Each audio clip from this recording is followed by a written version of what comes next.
À 10 ans, ça veut dire que 90% des commerces acceptent la monnaie locale et que 30% des transactions se font en monnaie locale. Là, je crois qu'on pourrait se dire, waouh, on a réussi.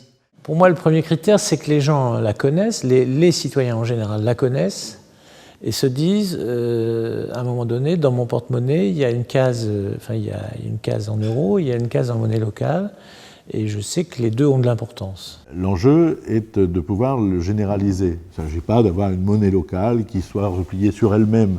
Ça n'aurait pas de sens. Et aujourd'hui, le fait que les monnaies locales complémentaires sont reconnues dans la loi comme étant une monnaie d'échange, voilà, c'est pas aussi supplémentaire. Enfin, moi, je remets en cause toute l'approche économique et le modèle de développement dans lequel on vit aujourd'hui, qui a produit 5 millions de chômeurs, 10 millions de précaires énergétiques. Enfin, c'est une catastrophe. Donc, je me dis à un moment, il faut qu'on arrête de taper dans le mur et de revenir dans le mur à chaque fois.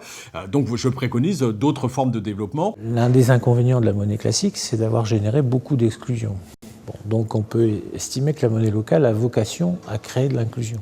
Et je crois que cette nouvelle façon de consommer, cette autre façon de consommer, cette autre façon de vendre, de produire, de se fédérer, je crois que c'est ça. Les fruits, il faut qu'on les retire de ça, de cette démarche-là, qui est une démarche commune. Et si on y marche tous ensemble, derrière c'est vraiment ce cap qui est donné par Boussole, je crois que demain, ça changera quand même la donne sur un territoire qui se reconnaîtra derrière cette façon de faire.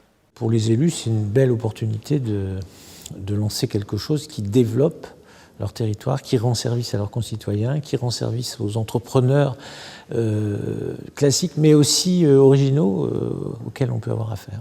Et qui redonne du sens aussi et de la dignité à plein de citoyens qui sont en perte de sens et de dignité.